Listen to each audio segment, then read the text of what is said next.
स्वामी जी, ज्ञानी पुरुष की हाजिरी स्वयं अपना प्रभाव दिखाती है।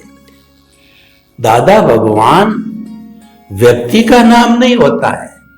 दादा भगवान भीतर विराजमान शुद्ध आत्मा भगवान और हर जीवित प्राणी में वो विराजमान है, ऐसा कहने वाले अक्रम विज्ञानी दादा भगवान से आपको यह ज्ञान मिला, अध्यात्म विज्ञान सनातन सत्य मिला और उनकी आप सनिधि में काफी रहे। ऐसे हम उनकी सनिधि में नहीं रहे, खाली पुस्तकीय ज्ञान से पढ़ रहे हैं। उनकी सनिधि का आपने क्या प्रभाव महसूस किया, प्रत्यक्ष ज्ञानी पुरुष की सनिधि का क्या महसूस किया, थोड़े से संस्मरण बताइए, क्योंकि दादा भगवान सब में विराजमान है। अपना संस्मरण हम स्वयं जो है अपने अनुभव में लेवे, ऐसा बताइए। प्रश्न के लिए धन्यवाद।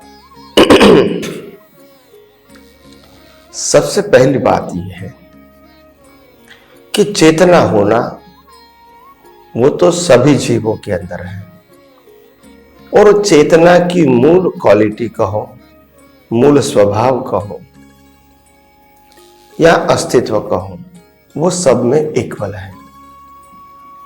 मगर चेतना का जो प्रागट्य है वो सब में अलग अलग है, और कीमत प्रागट्य की है। किसकी है?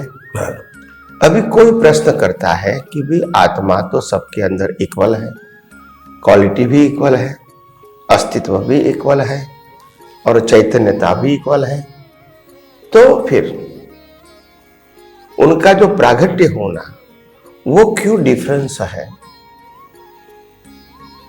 तो हमको मालूम होना चाहिए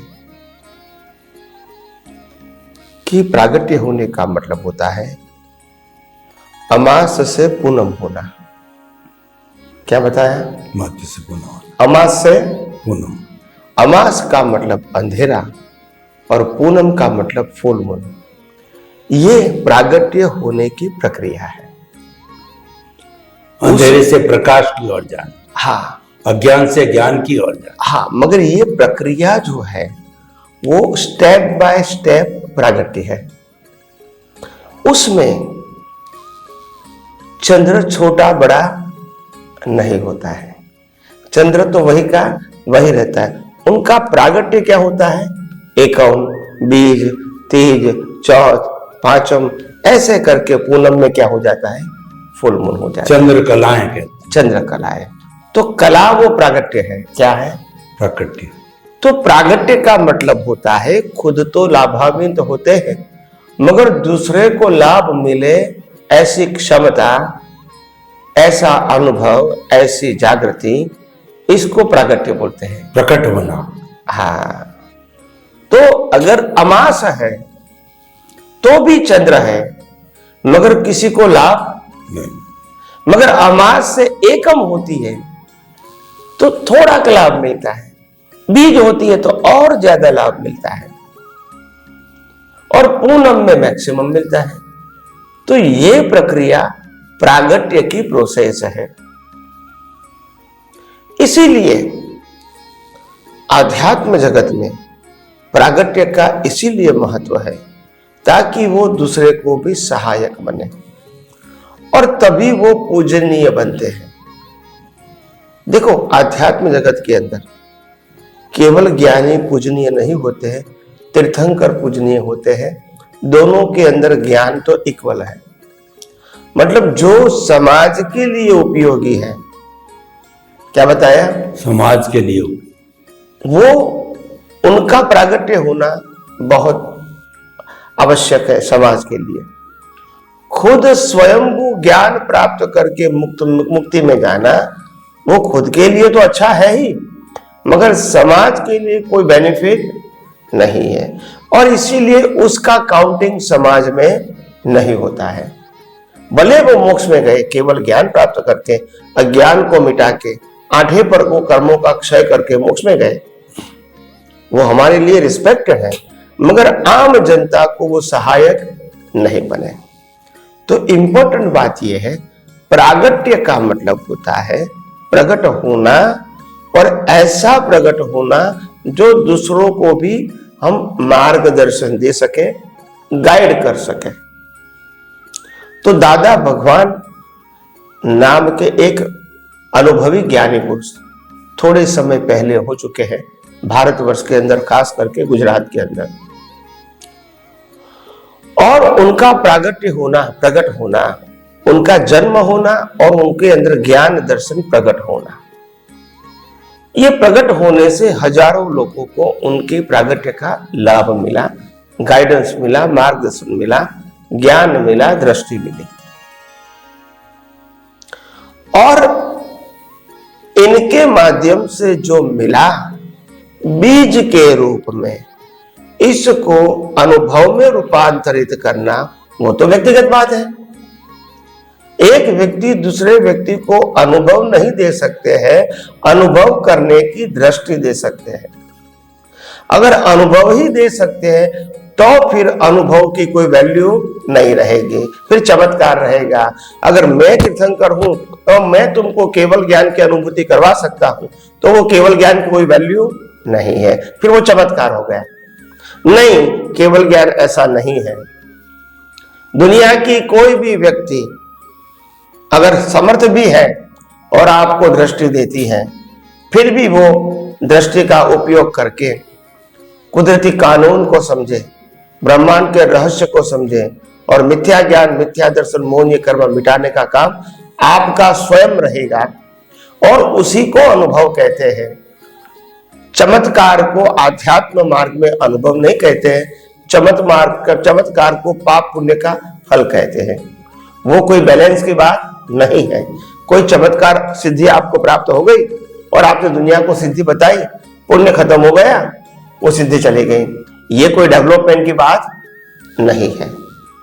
तो इसीलिए दादा भगवान नाम की एक व्यक्ति गुजरात में ज्ञानी पुरुष के रूप में हो गए, जिनके माध्यम से हमने भी ज्ञान पाया, दृष्टि पाई, आज्ञा पाया, और आध्यात्म को समझने की मूलतः दृष्टि पाई। तो ऐसे महापुरुष जो जन्म लेते हैं, या तो उनका जन्म होता है हजारों व्यक्तियों को मार्गदर्शन देना, उनमें से very few people they can understand what they want to say, वो क्या कहना चाहते हैं, वो बहुत कम लोग समझते हैं।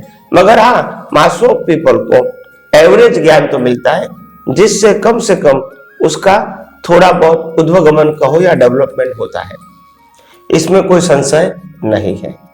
मगर सभी लोग उनका हार्द समझ सकते हैं, उनका कहने का मकसद, सार या हेतु समझते, इंटेंशन, वो सब समझ नहीं पाते हैं। मगर उनकी बताई हुई बातों को रिचुअल्स के रूप में, पुरुषार्थ के रूप में, क्रिया के रूप में फॉलो जरूर कर सकते हैं। तो इसीलिए विज्ञान बहुत गहन विषय है, अनुभूति का विषय है, और मैं समझता हूं अनुभूति के अंदर इतनी गहराई है। शून्य से पूर्ण की अनुभूति है। क्या है? शून्य से पूर्ण। अभी लोग कहेंगे शून्य से पूर्ण की अनुभूति का मतलब क्या है? अगर दुनिया आपके आंखों के सामने है और दुनिया के अंदर सत्ता, संपत्ति, संबंध, साधन और व्यवहार और विविधता, वैरायटीज भी है, लक्ष्मी भी है, परिवार भी है, साधन भी है, बुद्धि धन भी है, इतना सारा होने के बावजूद अगर आपकी दृष्टि में ये सब कुछ शरीर के साथ अगर शून्य दिखता है, वो ही आपकी पूर्ण दृष्टि है। अगर कोई वैल्यू समझ में आती है आपकी दृष्टि में, वो ही आपकी अपूर्ण दृष्टि है। गलत नहीं है, अपूर्ण है। अभी आप कहोगे कि शून्य और पूर्ण में क्यों इतना अंतर है? तो सिंपल बात है, जब आत्मा के सिवाय इस दुनिया में ज्ञान जैसी कोई चीज ही नहीं है, और ज्ञान नहीं है तो फीलिंग नहीं है और अनुभूति भी नहीं है, वही तो जड़ता है। तो जड़ता से क्या मतलब है? अपूर्णता। अगर आपको 100 अरब रुपया का भी डायमंड दे दिया गया, आप क्या करोगे? क्या करोगे? रोटी चावल तो वही खाना है, कपड़ा वही पहनना है, हवा और पानी वही लेना है, छोटा मकान हो तो बड़ा मकान बना देंगे, नौकर चाकर नहीं है तो नौकर चाकर लगा देंगे, मगर हमको तो वही जीवन जीना है ना। तो फैसिलिटी मिलना is not is equal to happiness. Happiness अनुभव किया जाता है, हैप्पीनेस साधन और संपत्ति संबंधों से प्राप्त नहीं होती है। साधन संपत्ति संबंध जीवन जीने का और जीवन चलाने का साधन है, कर्मों की भुगतान का साधन है, वो हैप्पीनेस का साधन नहीं हो सकता है।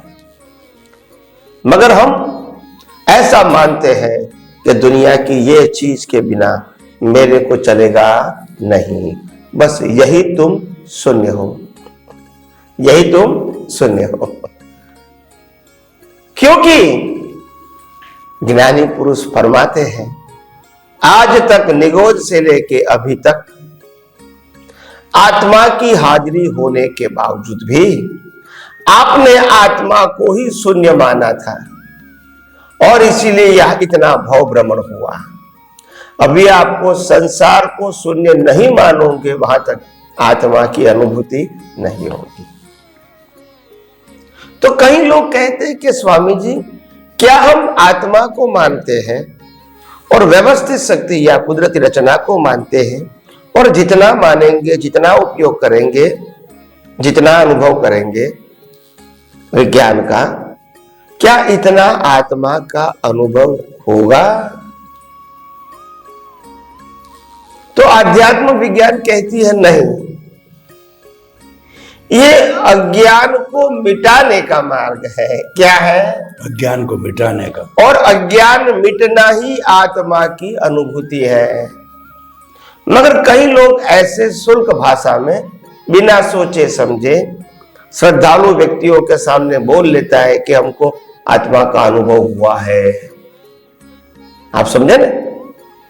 मगर वो नहीं समझते हैं कि you check the whole history, कभी किसी को केवल ज्ञानी या तीर्थंकर को भी केवल ज्ञान की अपूर्ण अनुभूति अगले अवतार में थी, ऐसा कोई जगह नहीं है।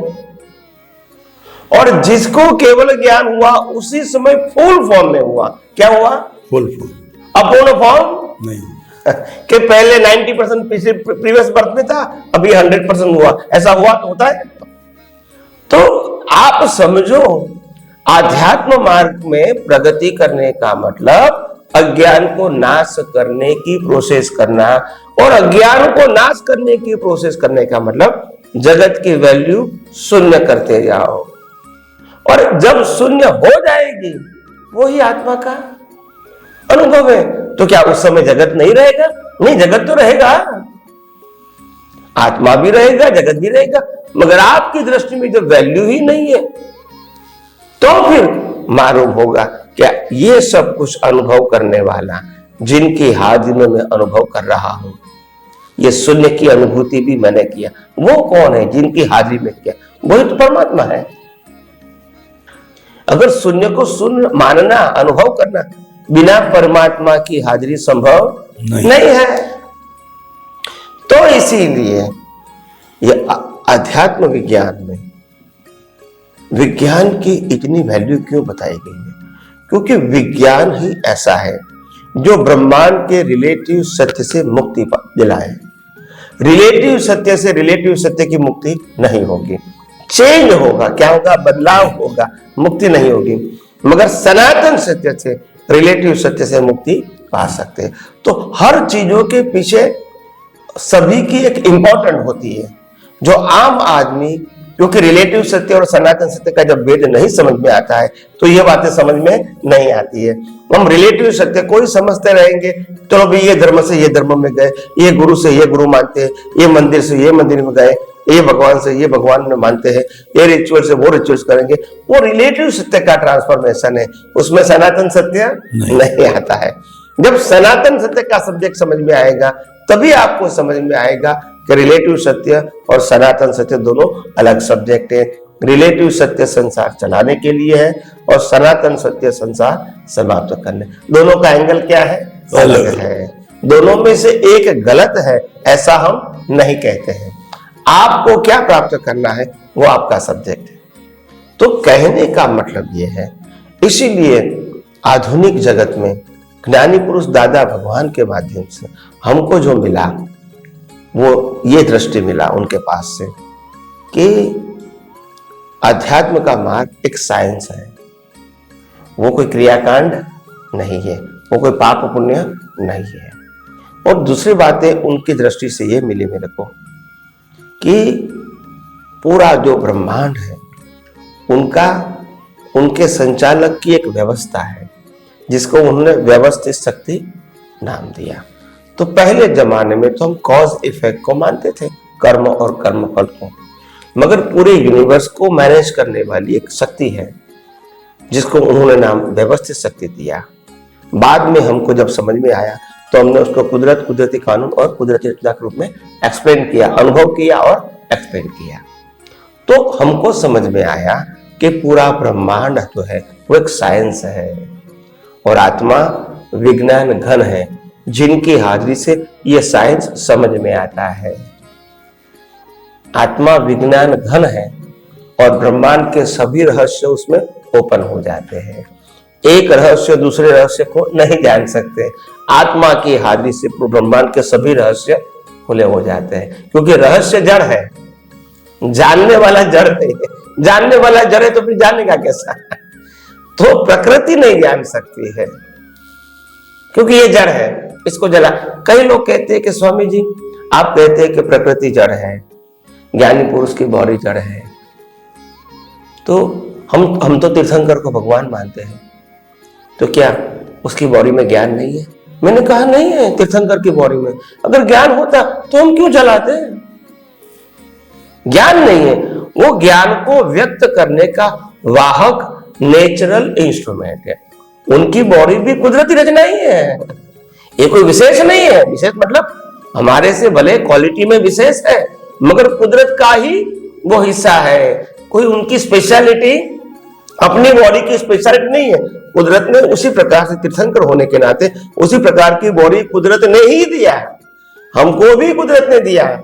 पशु योनि में भी योनि में शरीर कुदरत ने ही दिया, नरगति में भी कुदरत ने ही दिया और देवलोक में भी कुदरत ने दिया है। तो कुदरत ने दिया हुआ बॉडी है, अलग अलग प्रकार की या अलग अलग क्वालिटी की, मगर है तो कुदरत की। और कुदरत की दिया हुआ बॉडी में ज्ञान नहीं होता है, वो सफरिंग करने के लिए है। किसके लिए है? सफरिंग। उसमें ज्ञान नहीं होता है। अगर उसमें ज्ञान होता है तो फिर हम जलाएंगे क्यों? तो इसीलिए बात को समझने की जरूरत है और इसीलिए आध्यात्म विज्ञान में बहुत सारी बातें जो आज तक गुप्त थी वो ओपन हो गई और क्लैरिटी आई। क्या आई? क्लैरिटी, यानी हमारे पास कौन सा रिलेटिव सत्य का अज्ञान जो हमको आध्यात्म के मार्ग में आगे बढ़ने में अवरोध करता था, वो विज्ञान ने बताया कि आध्यात्म विज्ञान कोई व्यक्ति विशेष का मार्ग नहीं है, कोई संस्था, मंदिर या मंत्र का मार्ग नहीं है, कोई रिचुअल्स का मार्ग नहीं है, कोई गुरु या भगवान का मार्ग नहीं है। ये तो सनातन सत्य है और इसको बताने वाला का हर हमेशा रिस्पेक्ट होना चाहिए, मगर वो स्वयं कुदरत भी नहीं है और भगवान भी नहीं है, मगर जरूर मार्गदर्शक है। तो आइए हम सब आध्यात्म विज्ञान में और आगे जानकारी प्राप्त करने की। स्वामी जी आपका बहुत बहुत धन्यवाद। आपने बताया कि जो ज्ञानी पुरुष होते हैं वो दृष्टि देते हैं, मार्ग बताते हैं, लेकिन आपको अनुभूति नहीं कराते। उस दृष्टि का सम्यक उपयोग करके अज्ञान को इरेज करते हो जब आपको अनुभूति होती है। और इस रास्ते पर कोई व्यक्ति चले उसको ये प्राप्ति हो सकती है। और आपने ये बताया कि जो ऐसे ज्ञानी पुरुष होते हैं वो तिन्नाणम तार्याणम, स्वयं तरते हैं, दूसरों को तारते हैं और बड़े महत्वपूर्ण होते हैं। तो इसीलिए आपने जो ये बताया ज्ञानी पुरुष की पहचान, उसके लिए आपको धन्यवाद, साधुवाद।